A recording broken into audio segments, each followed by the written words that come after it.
Boom, man. Boom. Kent, how David, you doing? I'm good. Welcome to Dudes in Kansas show. Dudes in Kansas show. Here we are again. Kent and David coming at you from Wichita, Kansas. Exactly. Buddy, I want to start off doing a little bit of remembering. Okay. My first car was a 1987 Buick Century. Oh, dude. It was the wagon. It was the wagon. Remember the tonneau cover that was falling? Yep. It had no AC, Houston, Texas. It was a sauna. When it rained, you could not see out the front windshield. It was a boat. It was a boat, but boy, she was a hooptie. Yeah, we cruised in that hoopty. We cruised in that hoop. And listened to a lot of nice 1980s tunes. So anybody that doesn't know what a hooptie is a decrepit car, one that is often old and damaged. Huh. Nice. So the history of a hooptie, because we have to get down to what is a hooptie so we can actually describe a hooptie. And then we know which cars we see truly define the hoopty. The hooptie. The history of the hooptie started in the 1930s. By the way, thank you, Wikipedia.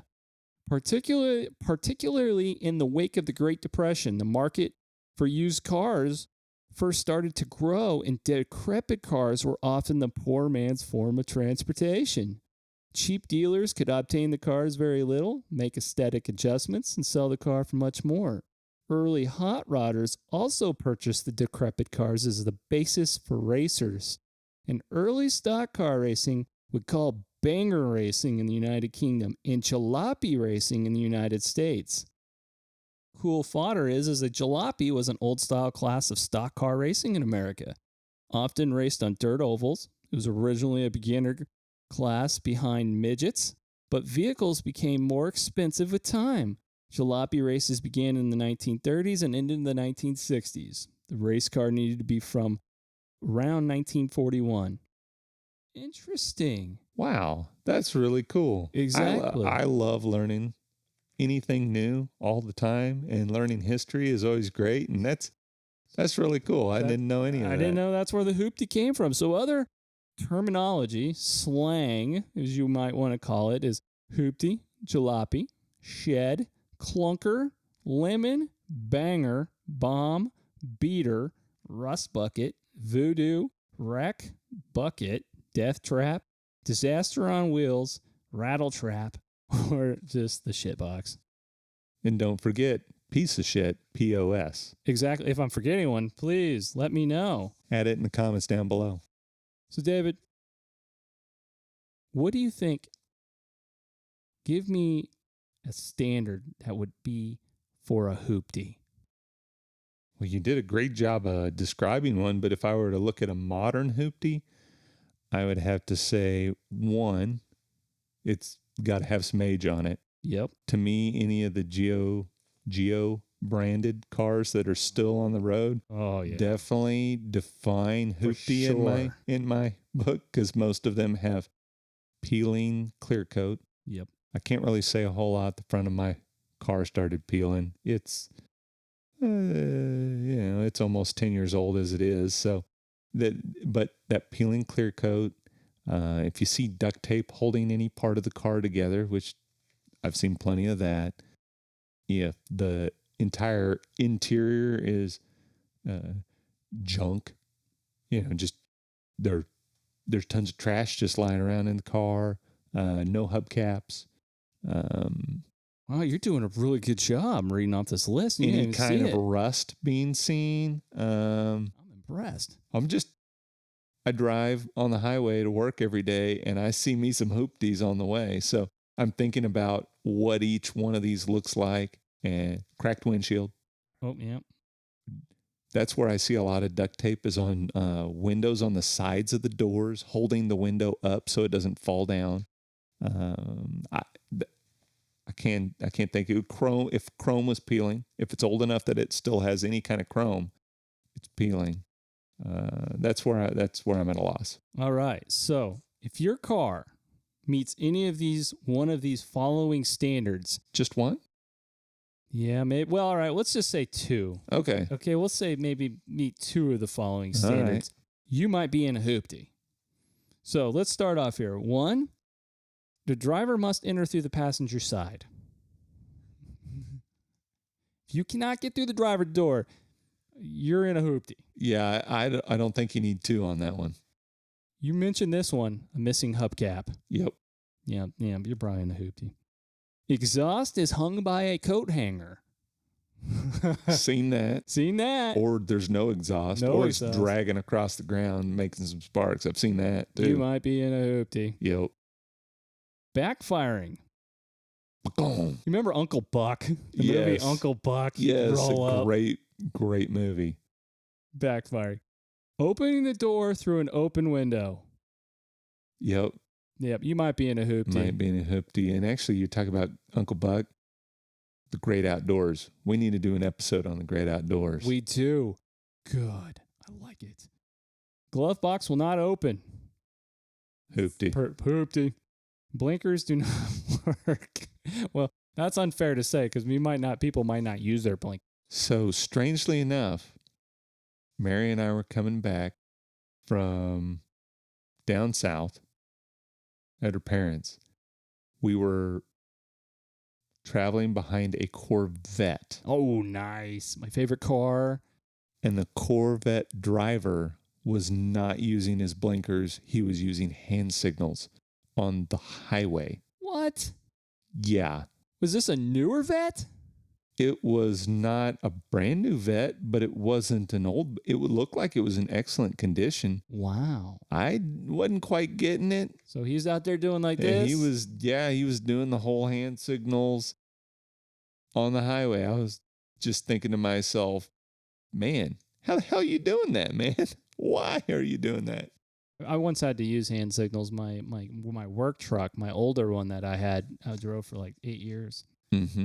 The blinkers went out on that thing. And so here I am in my truck and my trailer, and I got my window rolled down, and I'm trying to take a left at one of those 4-way stops, and I got my hand up.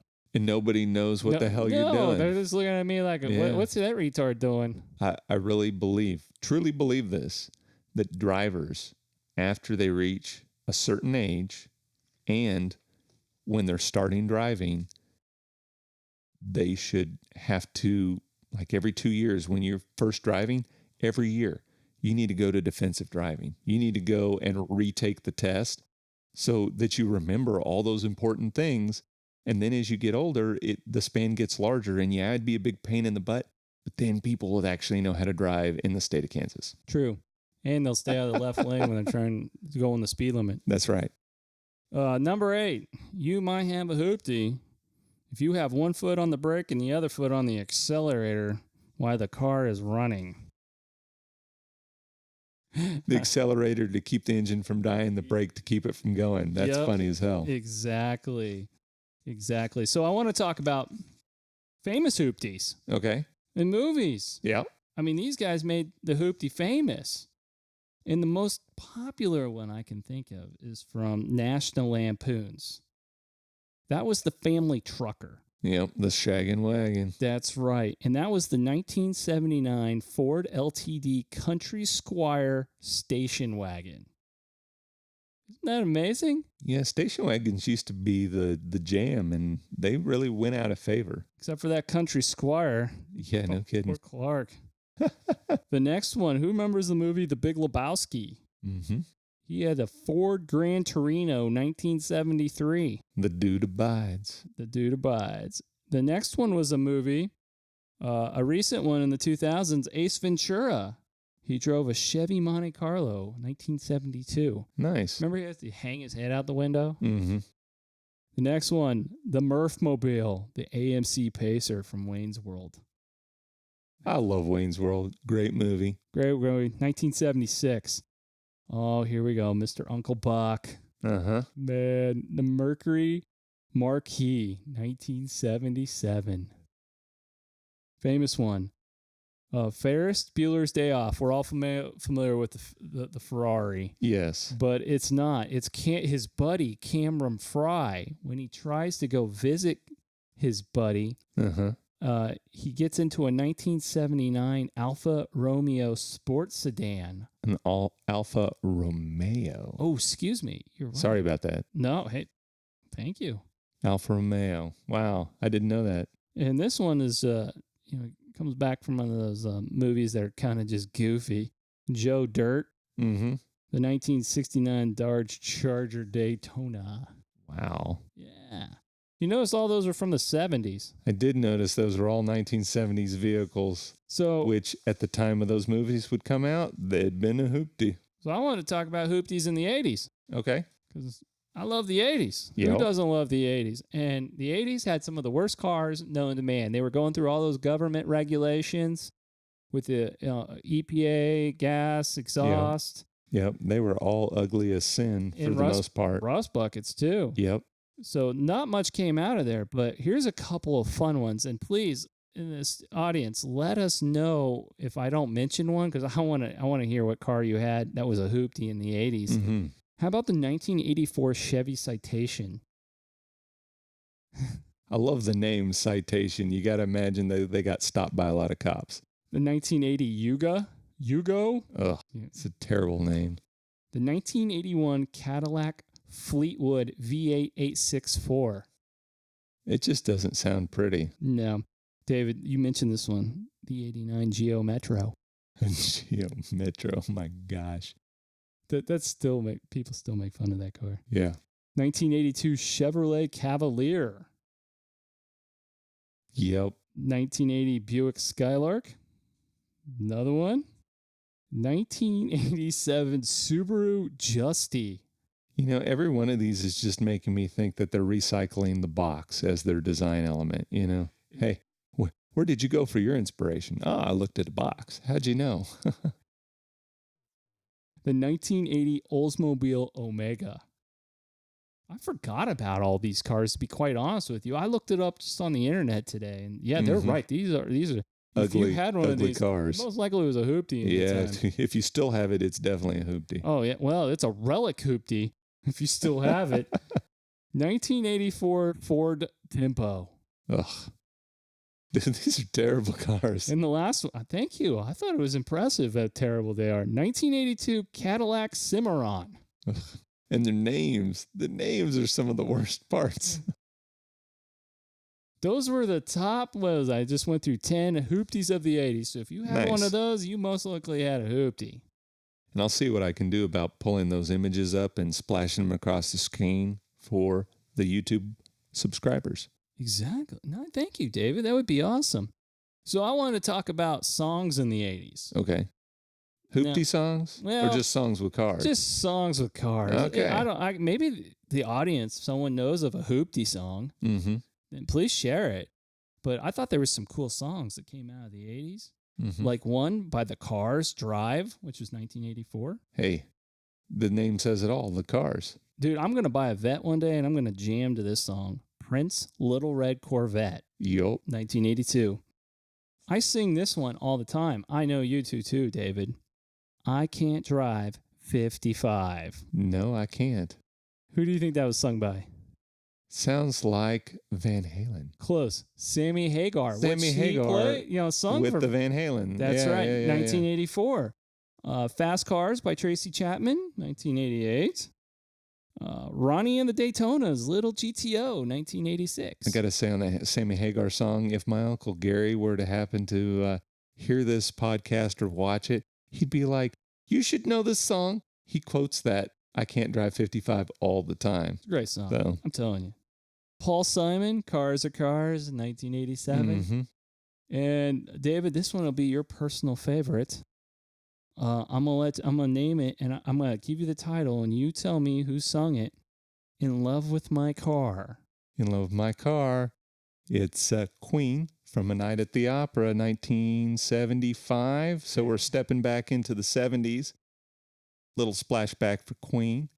So exactly, the Ode, and some video games that were popular in the 80s that involved a vehicle. Do you remember Pole Position? Yes, we talked about that not one or two podcasts ago. That's right, 1982. RC Pro-Am. Nice. 1988. Hard Driven. It's another little race car game, 1990. My personal favorite, Spy Hunter. Yes. And then Rad Racer. Oh, yeah. Well, then there were all the Cruisin' California or Cruisin' USA car games from, I guess that's bridging into the 90s. Yeah, though, that's more yeah. 90s. That's more 90s. But that's my info on Hooptie. I just thought of another song, and man, everybody's going to kick me on this one, but it's a my Maserati goes 185. I lost my license. Now I don't drive. And you got to tell us who that is. You can't remember. It's right on the tip of my tongue, and I'll remember it once we're not recording. So there you go. Put it in the comments. Whoever remembers it, put it in the comments. We want to read it. Yep. I'm sure somebody knows who it is.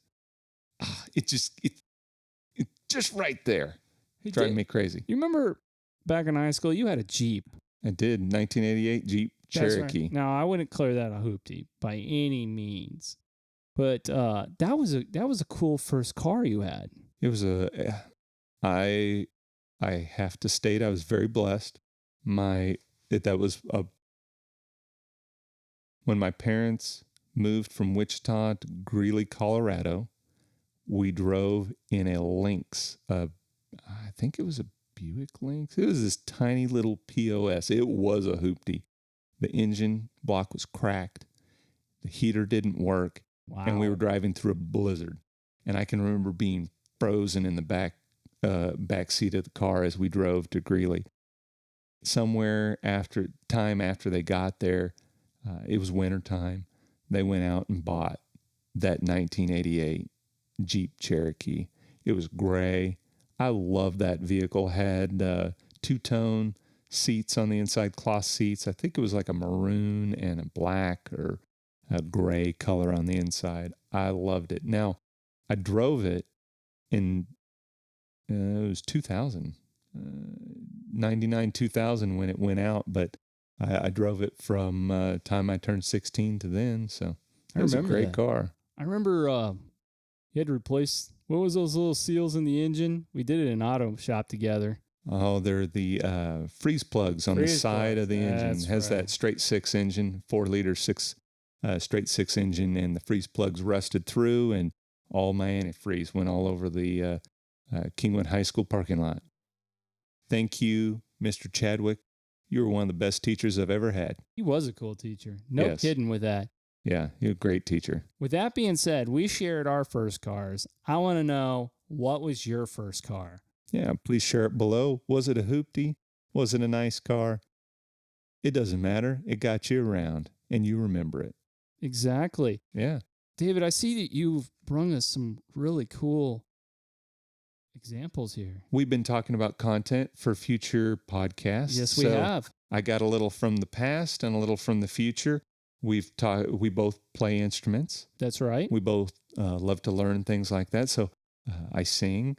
Music is in our blood in a way as a way to relax, expand our minds, expand our abilities. So I've got a ukulele book, which I played guitar in high school, sing in the choir, started learning ukulele last year.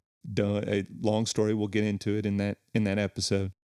And I also have here, we talked about Queen in one of our previous podcasts. We did. However, I specifically talked about Queen and this being one of the first CDs. This is the CD that I played when I was a kid. This is the Queen's Greatest Hits from 1981, Elektra, Asylum Records. And I had talked about the fact that the CDs were different and they were made in West Germany. So it says right here at the bottom, made in West Germany by Polygram, 1981, Elektra, Asylum Records. And you'll see that in the center, it's not clear. Like most CDs have clear plastic centers, and the outside kind of has a clear edge. This edge is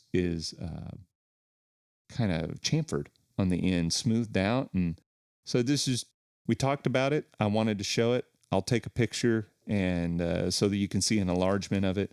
Queen, Dire Straits is who sings I Want My MTV, which Money for Nothing. Money for Nothing is the correct name for the song.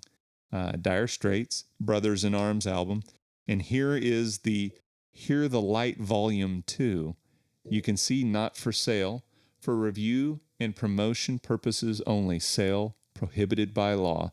Ownership and all rights reserved. Polygram Classic Inc. Wow. So dude, those are some relics. Yeah, the title track on this, Michael Cimbello, Maniac. Wow. It's great. It's got Visage, Fade to Gray, Star Wars main theme, Irene Cara, Fame, Eric Clapton, Lay Down Sally, Kool and the Gang, Joanna, the Statler Brothers, Atlanta Blue.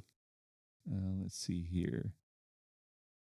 There's a whole bunch more, but I could go on. There's that's some cool stuff. 13 tracks on this. So Kool and the Gang. It's a great variety album to listen to, and I loved listening to this. Everything from soundtrack tunes to rock and oldies. What is that over there? That last one you got? This last one, an amazing album by an amazing artist, Elton John, Goodbye Yellow Brick Road. Sir Elton John. Now, what I think's funny about this is these being some of the original CDs that were being manufactured and sold. 1984 on the production for this CD, 1973 on the original album. Wow. Is they put it in two completely separate cases because they hadn't come out with a double case yet. So, yeah. That's cool. It's just like you would have gotten it on the LP.